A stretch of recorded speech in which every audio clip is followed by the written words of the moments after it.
Hello, everybody. Welcome to our October edition of the marketing group chat.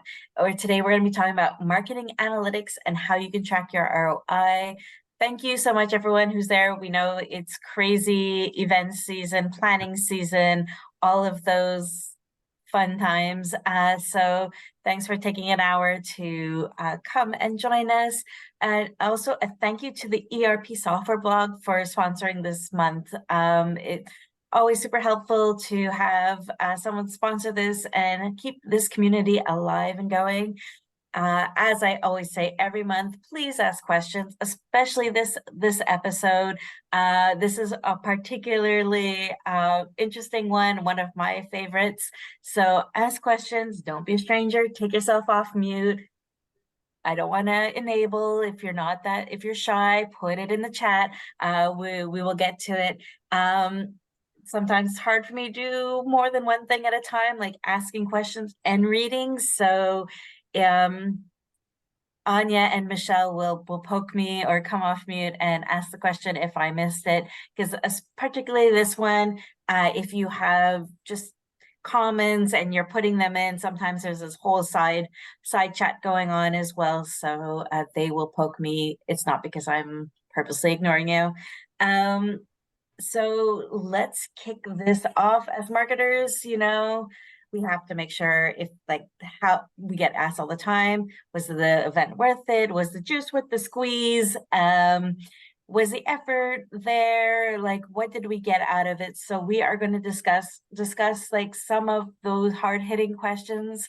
And we have three fabulous guests today who are here to answer them and tell us their opinion. Know all three of them and love chatting with them on the regular. So Mary, why don't you start by telling us a little bit about yourself?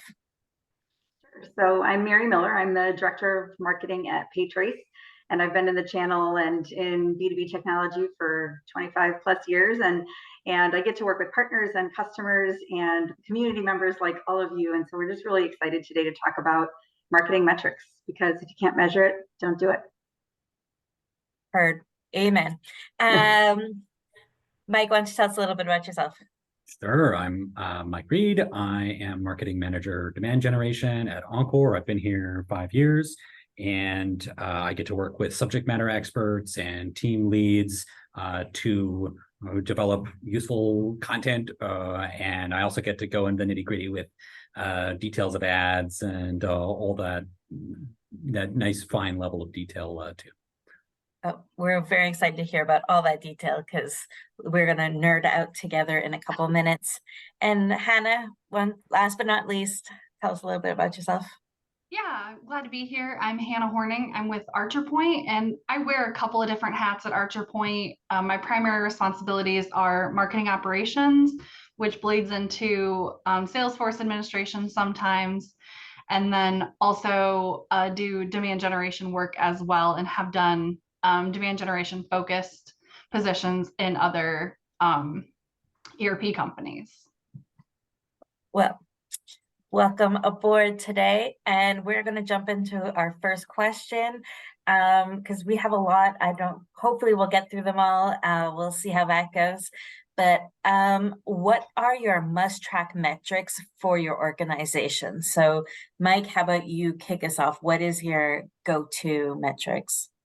Well, in general, what we're going to look to very often is revenue, pipeline, opportunities, and leads, and in that order. Other things come into it. All the details from your ad platforms, your website traffic are good too, but the focus is going to be on revenue and the things that lead up to it for most initiatives. And Hannah, what about you? Yeah, same. Like he said, really the final end all be all is what marketing contributed to revenue, since obviously sales has to close that deal, but what marketing sourced is what we're looking at and brought to the table. And obviously sales didn't find that on their own.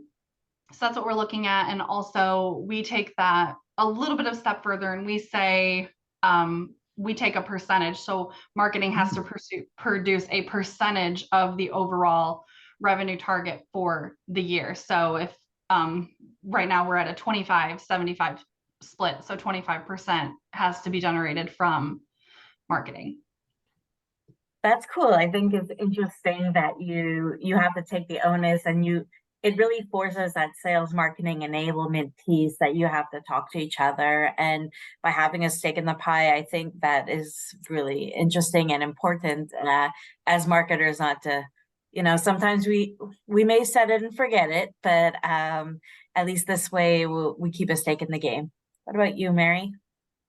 Yeah, I think I would absolutely agree with what Mike and Hannah have shared, and then also kind of take a little bit step back in the lead funnel, kind of the top of the funnel metrics, where once we look at leads by source, looking at what that lead to conversion ratio looks like, so that we know that we're initially investing in the right sources. And then once we convert that lead to an op, what of course is the op to win conversion rate by source, because we may see that at the end of the day, yeah, we're contributing 25%, but of the channels that we were advertising or promoting in, one of them maybe was doing the 80-20%, that heavy lifting, right? So when we look at those conversion metrics, then we're getting a better picture of which ones are actually contributing and flowing through to the revenue. So absolutely on board with the end result, but also looking at the earlier steps so that we know we continue to invest in the right places. I think that's so important too, because in the end, like, if anyone only cares about how much revenue is generated, but for us as marketers to know, okay, where can we double down and get double that, and where do I like, okay, that was really expensive and we didn't get much out of it, so that conversion rate is super important to look at, and we sometimes forget, but optimizing is key. And I feel like that's going to be a topic as we go throughout the day anyway, so we'll get back to that later. So how are your metrics different depending on the tactic? We know some of the obvious ones, but let's go into some of the nitty-gritties there. Hannah, let's start with you. Yeah, so when I was originally thinking of this question, I thought, well, of course, every tactic has a unique metric that's going to make, show the success of that. And we use those to inform our decisions. Like Mary said, you want to go a little bit further back, of course, your emails have different, your click-through rates are going to be important there versus maybe another tactic. It's going to be impressions. But I actually was at an ABM conference last week. And one of the things, if you've taken the dive into an ABM strategy, it's really hard to fit an ABM strategy into a traditional lead to MQL to SQL funnel. So that's actually my biggest project right now, is just identifying a new way to measure the success of ABM. So I think that is going to be where I see the biggest difference playing out. And I'm actually planning on running a double funnel, and we don't have time to talk about all of that, but that's going to be something where I think there's actually going to be very unique success metrics for ABM that are going to be vastly different than your traditional sources and your inbound sources. I think that's super cool. And I was like, no, Tanya, focus. We don't have time for this right now. But that whole notion of we have to think of, like, we have to start thinking of different ways of measuring things. And just because it worked in the past, or it makes sense for some, it might not make sense for new tactics. It's especially ABM that's coming in and really turning things upside down, and then having to sell that, like, oh, we're not going to look at that funnel in the same way, and like training people to look at it differently. Very excited to have you back next year when you can tell us how that's going and talk about the double funnel. Hopefully it's a success. You know what? I think even if it's not a success, I think as marketers, we underestimate that failures or not successes, let's not call it a failure, but not successes, we're still learning from it, and we're still able to pivot. And I'm sure the funnel wasn't created in a week either. So I'm sure the double funnel will take some iterations and time. So no. There's no such thing as failures in marketing. There's just learning opportunities. That being said, Mary, what are some of your different metrics that you look at? Yeah, I think some of the differences that we see are when you're promoting and marketing to a direct audience, right? The actual end users of your product or service, compared to if you're going through a partner channel, right? All of us here are in the channel. And so those relationships, if we think about the value of one-to-one versus one-to-many, right? Let's use Summit as an example. Many of us were just there last week, right?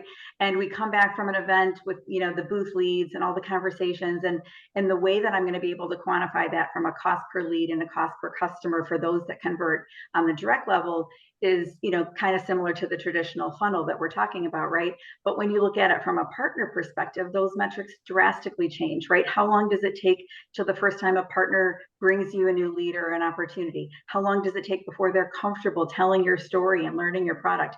How long does it take before you reach critical mass or whatever your metrics are with that partner to really be able to introduce it into the relationship, into their customer base and prospect base?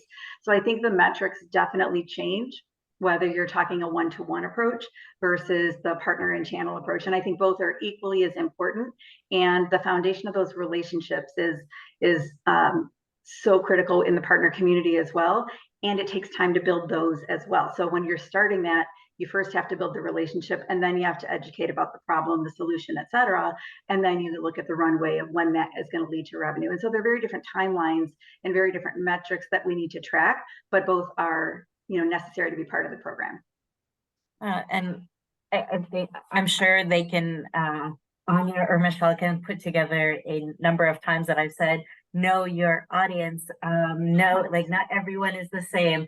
And I think for metrics it's the same thing. And we sometimes try and lump it all together, or we want to see it in one pretty dashboard, but it doesn't work that way. And I think, we have to look at us too and go, no, this is not the same thing. This is looking at it differently, because they do have different weights and different timelines related to it. So please don't put that together, that blooper reel on your Michelle, but I'm sure it might happen. And so now let's keep moving on. What are the different metrics that you track on a daily, weekly, monthly, and annual basis? I think that we can track so much, but how granular do we really want to get all the time? What makes sense, what doesn't? I think we can get caught in the weeds. So Mike, what can you start off? What do you do? And like from there we can figure out what makes sense for us. Sure. So I'll say the simple thing first, and then I'll try to say like a deeper thing. For us, leads are something we talk about weekly. Opportunities in pipeline we talk about monthly at least. And then specific kind of granular things like traffic to a certain kind of page, or social shares, or ad CTR. Those are things that we'll look at repeatedly, or one of us will look at repeatedly when we're working on a certain project and trying to make a certain channel or offer or tactic really fly. And then once it's working, we might back away from it and not look at it for weeks and months. And for me, there's also sort of a relationship between the kinds of things you should be looking at to optimize a little tactic and the kinds of things you should be looking at to decide on a bigger picture issue. And so for me, there's a big lesson from when I got to Encore 5 years ago. We had a certain kind of content on our site that attracted a large amount of traffic, some of our highest traffic pages, for instance, and that really drew my attention. And so I dug in to see how it was doing for leads, opportunities, pipeline, and revenue.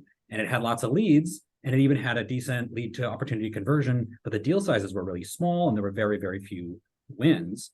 And so I had been drawn to it by traffic, but really traffic is the thing that should be paid attention to at a tactical level, whereas at a more strategic level, the revenue opportunities pipeline side of it wasn't as promising.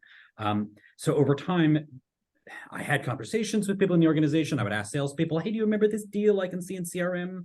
How come that one didn't go through? That kind of thing. And we figured out that although the traffic was there and it was attracting interest from people, they weren't people who were, or businesses who were really a great fit as customers for Encore.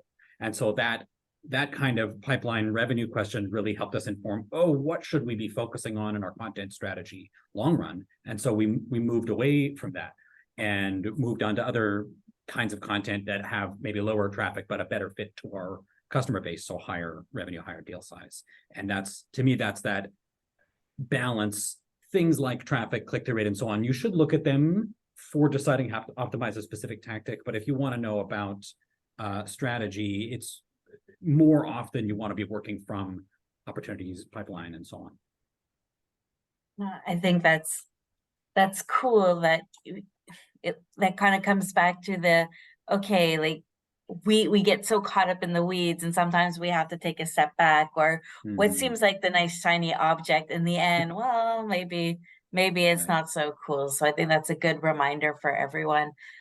And Hannah, what do you have for us? Yeah, for- so we look at a couple of different dashboards and reports weekly. So, top line metrics, typically leads generated, MQLs, year to date, quarter to date. We specifically look at what MQLs we generated in the last week since our last meeting. That's something that's unique to Archerpoint. I haven't done other places, but it is a great way to just keep a close watch on certain things. And then you have them in DQ to someone working them where they are. So that is really helpful to see week to week. And then, of course, we do have like the year-to-date pipeline metrics and closed one metrics that we just are glancing at. Oh, that number went up. Let's take a look at what that was. So that's kind of our weekly check-in. We also have some similar metrics on the digital side that we look at weekly. Website visitors to the site in the last week, the unique visitors, our homepage bounce rate. We look at our cost per clicks weekly for Bing and Google, as well as our conversion rates. So those are our top line metrics that we are looking at every single week. Monthly, we then look at email health lists, basically the health of our emails, and basically, have we increased the number of opt-ins this month? Is that number trending up? Have we seen a spike in opt-outs in the last month? And then also, we just go back and look at all the emails we sent in the last month to see were any great, were any of them very poor performing? And we kind of just analyze them as a team to see what we could do differently next time. So that's kind of a monthly. And then quarterly, I do like a deep analysis of everything quarter to date of where we are to our goals. And those are going to be, that's really the pipeline side of things. I'm not looking at tactical level detail quarterly. And then annually, the same type of analysis year to date with how we progress to goal. And then also, I tend to go back and look at campaign performance all up. So which campaigns produce the most revenue within the last year. So I tend to do it at the end of the year just to see, it's similar, we see similarities across the years, but then I'll do like I'll pull out our top 10 highest revenue generating campaigns, and we can take a look at them as a team as well. That's cool. I love your call out to email health. We have kind of stopped talking about emails, like everyone does it. There's nothing new there, but I think we forget that email hygiene is still super important. And that you're looking at on the monthly is amazing, because I've worked at places where we definitely don't look at it that often, and then it affects all these other things that go along with it. Email is definitely one that we've set it and forget it over the years. So that is a great reminder to everyone. Check your email list, keep them clean. Yeah. Look how you can optimize, because as much as we say we don't want to do email anymore, everybody still does email, and it's still harder. Yeah, like it is. It's still a very valid tactic. People still see a lot of success with email. But list health is so important. And I talked about GDPR last year, I think was the topic I spoke on last year.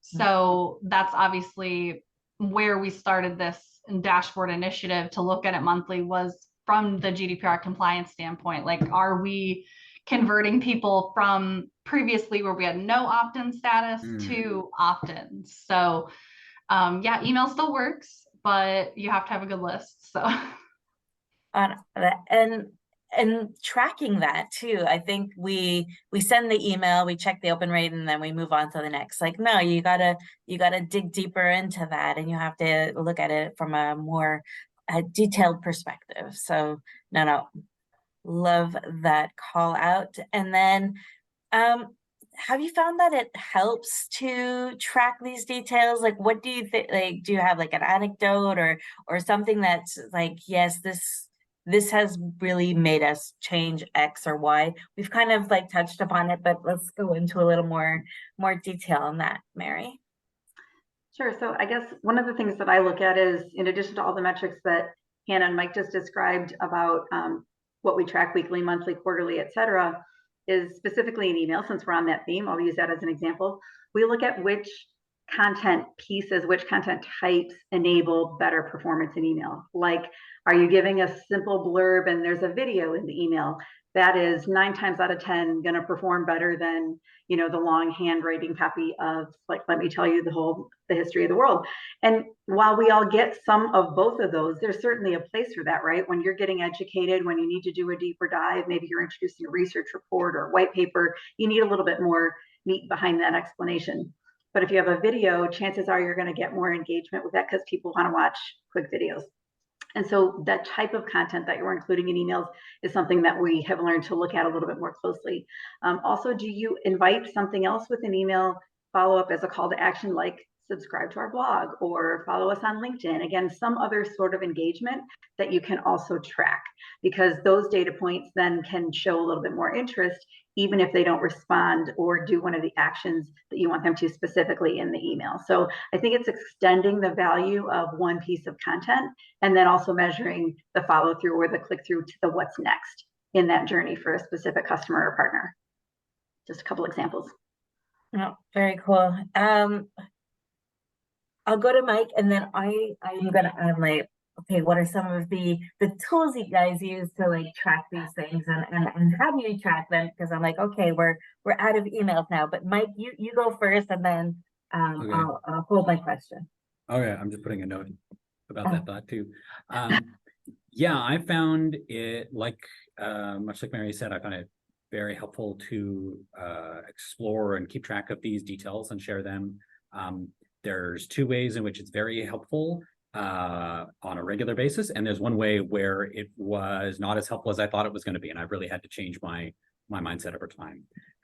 Things that was really helpful, like Mary said, thinking about figuring out what types of content or just formats of content are performing well, whether that's subject lines or placement of a video in an email or on a page, just optimizing over and over again and paying attention to what real users are actually doing to show their interest. Number 2, I find metrics so helpful. A small number of metrics are so helpful for getting enthusiastic collaboration time with subject matter experts in the right mindset. Often I try to start with kind of pipeline and revenue stuff to make sure that they know it's going to have business impact. It's not just beautiful things. There's real dollars and cents. And then also, after content has gone out that involved a subject matter expert one way or the other, video or blog or whatever it is, I love to be able to follow up with some information about, here's your traffic chart, it's going up and to the right, you know, and it gives them, it's energizing for them to see the impact. So both of those ways are ways in which paying attention to these metrics has been really impactful for me, and it continues to be. But something that has surprised me over my time is that rarely can you do really strong statistical testing at the level that matters most to the business. So the idea to express it this way and to say this came from a workshop that I saw recently with David Sinton from Quiet Owl. So shout out to him for this way of thinking. You're probably not, in my experience or in our space, probably not going to get to formal statistical significance for things like cost of acquisition. Your sample size just isn't big enough. There's too many variables. So although you can do some great statistical rigorous testing at higher levels of the funnel, testing headlines and click-through rates, at the level that matters most, the metrics are nice, but they're not enough. The metrics can point you in the right direction, but you're going to have to mix that with conversations with your salespeople, your subject matter experts, learning what customers are saying, and so on. And so that's, to me, that's a big learning about a way in which metrics are great, but they don't do everything for you. You need more. Yeah. Another tiny ism or CMA chat ism is marketing is a science and an art, and I think that's where we have to come to the balance. Like the metrics will take us so far, but our spidey sense, and I think that's why you are also successful, is that you have that spidey sense too, going like, okay, well, we don't know it all, but I'm pretty sure that this is the way to go about it. And knowing, like, what I appreciate, Mike, is that you're like, okay, I'm willing to pivot, or I know that this isn't something that's working anymore. And we have to embrace that part of marketing too, of like, okay, well, this has changed. So I used to do it this way, or I thought this worked, but it doesn't. I just preach, keep doing that. Okay, so now back to my question on tools. How do you guys do this, or do you have any UTMs? I know where we're gonna, like, that's gonna come up, but is there anything that you guys love in the metrics world to capture, any tools? Or I'm totally catching you guys off guard with this one, so I can whatever take you it. have. Okay. It's fine. So it depends. I would say it depends on how much budget you have. If you have a big budget, I have some recommendations for you.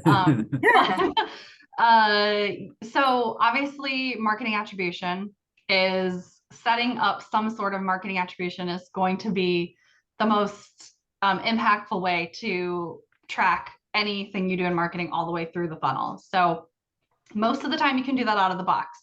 If you have Salesforce, it comes with features out of the box that you can do that. That if you have the sales module, you already have it. If you are using D365 sales, then it doesn't natively have the same features. However, it can be done with some light customizations. So if you need to talk about that offline, we can, but it can be done in the same way that Salesforce makes it work. You can basically build that inside sales with just a few custom fields and a few automations, and then you should be good to go. But using what you already have, and then also, if you can afford a marketing attribution tool, there's really great tools out there, like Visible is a big one.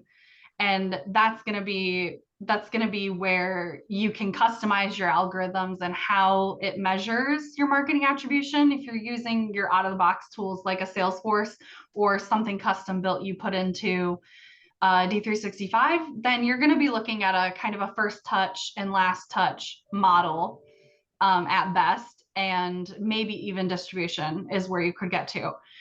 Visible is going to allow you to take that one step further and use weighted attribution, and that is going to require somebody really full-time in your organization that knows how to manage those types of algorithms. But it can be done if you have the budget for it.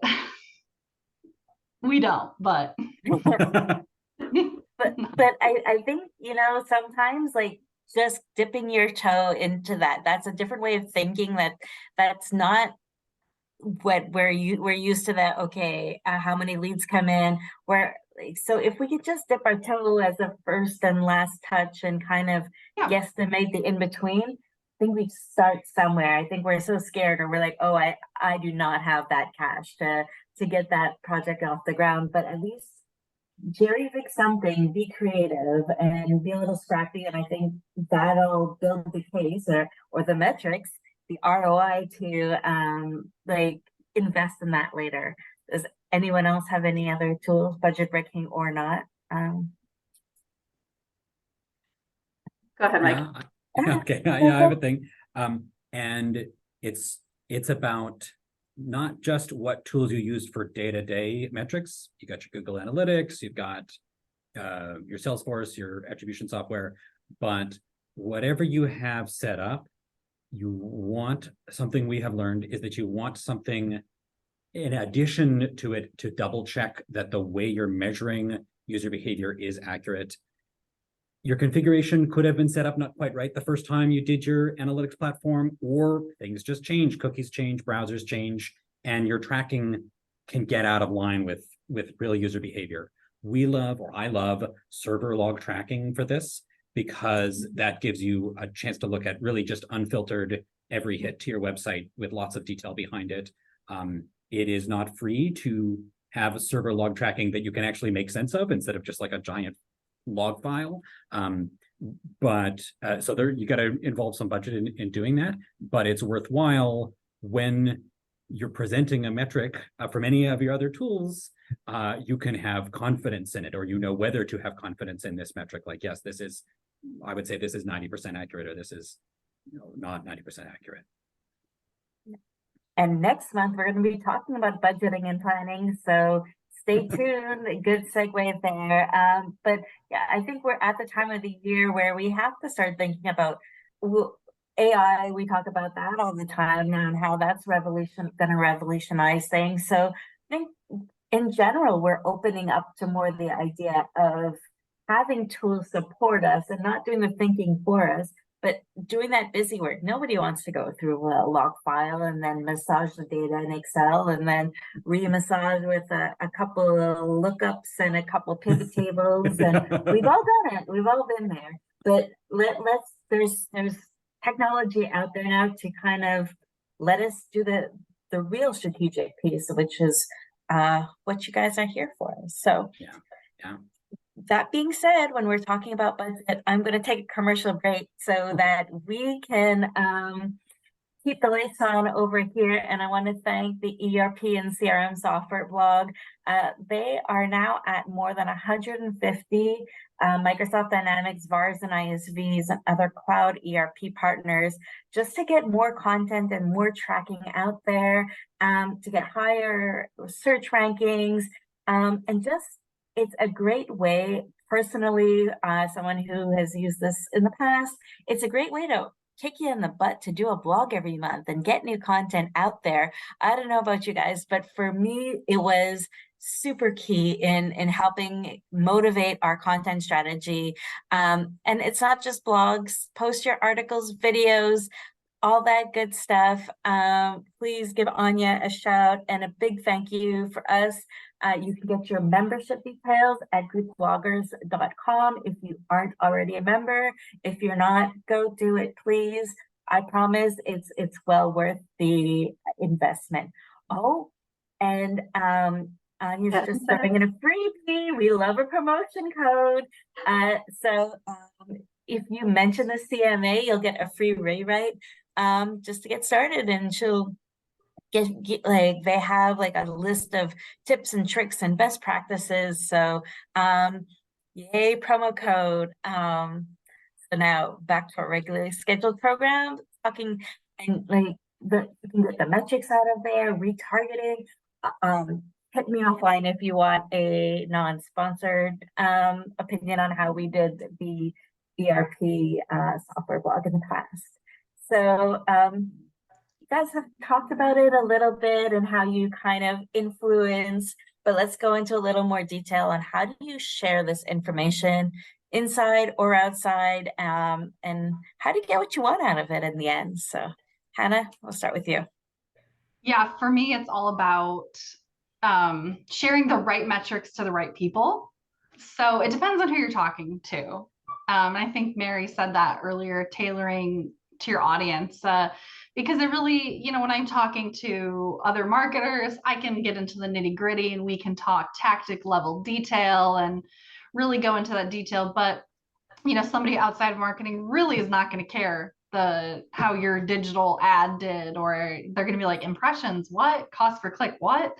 So focusing on the right things when you're talking to the right people. So obviously when we're talking to leaders, we're talking more impact to revenue and what opportunities we've generated. Those types of things are more impactful to the leaders. And that's what obviously sales cares about, and what leads they're getting. Sometimes if they really like to see what you're feeding them, but other than that, really getting nitty gritty with other marketers. We love geeking out with other marketers, like show me a heat map any day and love a girl for life. So yeah, I think it comes back to the know your audience and tailor that information.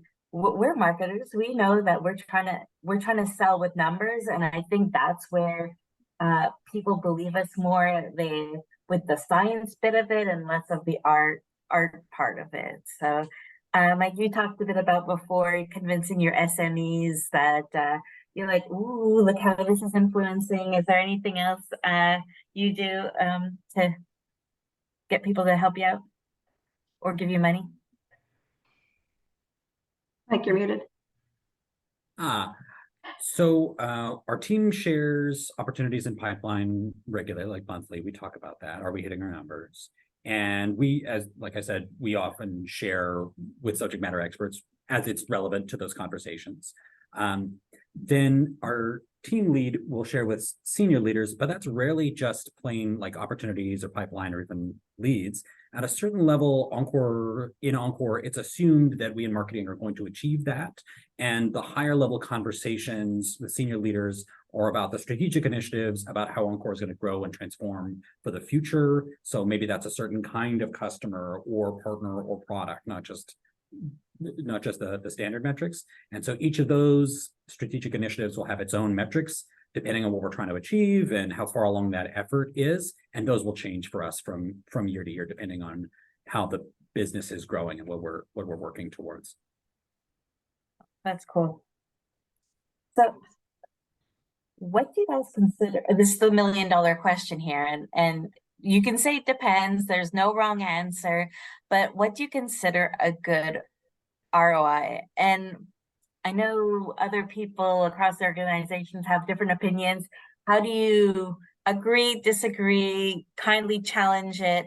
How do you go about sharing your ROI with others? So Mary, I'll let you start us off. Sure. So I'm going to use the proverbial "it depends." I apologize, but we No, kind of have no. I don't think there is a magic silver bullet in this answer, because everybody's business is different and tactics are different. And what I would expect from Google is very different from what I expect from an event, right? So I think one thing that I've learned though over the years is that if you set, again, we'll pick an event as an example because it's fresh in our mind. We're in event season, as you mentioned. When you come back from an event, you can say, all right, our goal for this is to get X number of qualified, customer opportunities. Work your way backward from there based on your history, right? If you can't guess at what it's going to be along the way, start with the data that you do know and say, okay, typically our conversion rate is 30%, and that starts with a lead pool of X. What do we have to do to get to that close ratio, that win ratio, based on our traditional metrics that we do have data for? So it's really about measuring what you can and filling in the gaps, as opposed to saying my ROI on this has to be 30% or it's a failure. I mean, like that's a very nebulous way to track, and very few of us have the ability, with technology or not, to be able to get to that level of granularity. So I think it's about picking the things that you can measure. Or if you want to increase that, say, hey, we'd love to increase next year's by X. Put that in place, and then again, use that same formula and work your way backwards. So depends on your business, but sketch it out and see what works, and then test it, right? You set a baseline and then look forward and measure against it year over year, quarter over quarter, or whatever. I think that's it. Sometimes we forget the baseline. You're like, oh, I want to improve by this, but then we forget to go back and see how far we've come in a year. We get so in the nitty gritties, or we're like, oh, this was only 4%. But if you look back and you're like, wow, we've done all this, and we've seen in the last 3 months things exponentially grow. Well, things take time as well. Like I remember at one of the companies I was working at before, Google was not working for us, and we had the hardest time, crying in my soup, going like, why not? But then all of a sudden we figured out some of the secret sauce, and then it picks up. So it's important to look at your baseline, because if it's 0, anything higher than that is worth it. Good. So things are good. So I think, Mary, like, love it. Have a baseline and learn to pivot. I think that's what we're taking away from this one. Hannah, did we already ask you this question? No. Yeah. So I'm going to take it from a little bit of a different perspective. Recently, I've actually been trying to answer this question of what do I think is a good goal for marketing to have for ROI. And I'm looking at it from all up costs. So like, what does marketing cost, including salaries, including all of our spend as a whole? And then what did we produce? What did we generate? Or technically sales did, of course, but what did marketing generate out of the money that we were given? So I started down this path a couple of weeks ago, and I found somewhere online, they say that a 5-to-1 ratio is what is considered good. That seems really lofty. So that would be for every $1 you're given, you should produce 5. If anyone's doing that, kudos to you. I have no idea how you're doing it, but so because I've kind of like set down this goal, I said, oh, well, I want to calculate where we are, you know. So we're trending actually pretty great. We're trending at a 2-to-1 ratio. So even that, I mean, even a 1-to-1, right? You're breaking even. So I think as long as you break even, marketing has been historically seen as a cost center.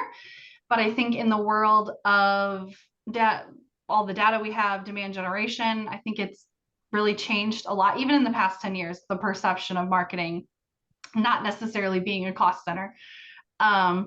So I think that's pretty impactful to be able to say to someone, well, if for every $1 we get, we have turned it into 2 historically. So let's get more money in the budget to do more of that. So I have no idea how someone gets to a 5-to-1, but that'd be interesting to try to figure that out in the next couple of years. But yeah, that's a little bit of a different way to look at it, but something I've been just playing around with.